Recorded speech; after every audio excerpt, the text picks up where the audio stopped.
read another excerpt from my novel, Tequila Got Me Pregnant. This is from the third part of the novel. It's told from the grandmother's point of view. Her name is Wendy, and when she refers to Nancy, that is her daughter, and Oma is her granddaughter. And this is set in Wyoming in about the 1970s. I'm not proud of the way I raised my kids, and I suppose all I have are excuses. But what's done is done, and well, Nancy was the only one of the three to run away. Best thing that ever happened to our relationship, too, the distance. I will say that when you learn by the belt, it's hard to teach anything else to your own. What with a husband that seemed to have married me for his own sick amusement, and babies that kept on coming with their own demands, that degree of self-sacrifice, slowly and sorely, became a greater tearing up inside than any stitches of silence. I graduated straight from speaking to yelling, and from then on my voice only knew 1 decibel, loud, and quality, harshness. I was taking a stand, but because it was too late, my counterattack was in vain. Rather than concede the futility of my will, I raged against fate, and my children suffered the war worst of all. August blamed me for the miscarriages preceding Nancy. He wanted sons. It was the pain, I know it. Growing inside of me, they heard the world they were sentenced to be born into, and all its heartache. And I reckon they done give up. If their father, in later years, was any indication, desertion would appear to be genetic. You get used to a certain way of living when the fact of existence never seemed a thing you had any say in. I never could have up and left like August did, so it had to be him to go. I got the ranch and the kids, and the one morning I woke up sure he weren't coming back again. All the fight leaked out of me right there.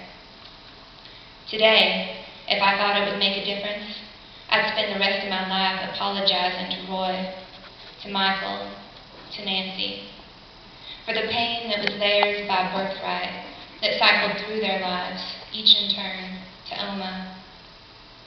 What I know now that I didn't then, kin's kin, and neither denial nor desire changes nothing.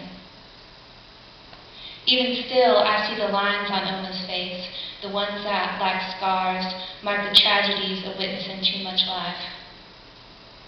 In the way of cruel irony, Oma was born in a bathtub and miscarried her own into the toilet.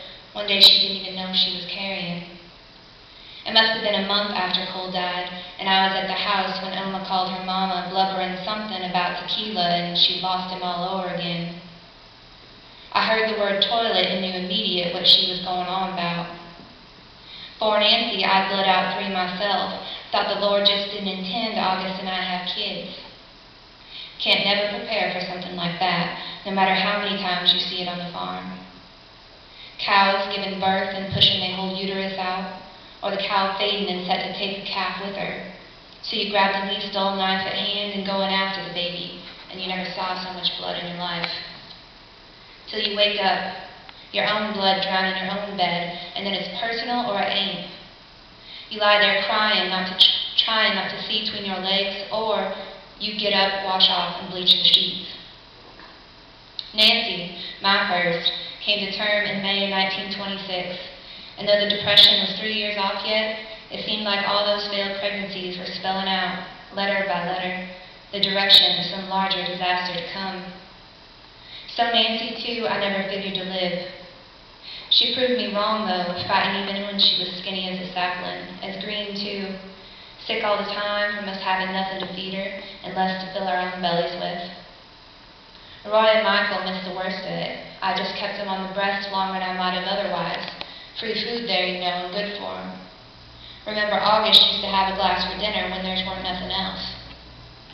You ask me, people weather that kind of hardship together can stick out anything, except one of them simply decided one day he wants something different, maybe better. Point is, I felt for Oma when she lost that baby, but is it awful to see the justice in it? Another child made in shame and its daddy 4 weeks underground. A long line of women abandoned by their menfolk, and well, it had to stop somewhere. Oma had always dreamed bigger and perhaps this world can accommodate. But she's young yet, and the young still have tomorrow. I've lived on Wendy's ranch for 50 years, and when I look at the hills around me, I see how much they haven't changed. How the small town is a small town, its namesake barely standing in remembrance of days past. At all the quiet people that lived quiet lives and said to their spouses at night, "For us, this has always been enough." Seems I recall a time that was true for me in the beginning, and August had given me the world, naming his ranch after me, gifted me cows and then babies. We worked hard and his love was tough, but the plains were soft and yellow forever.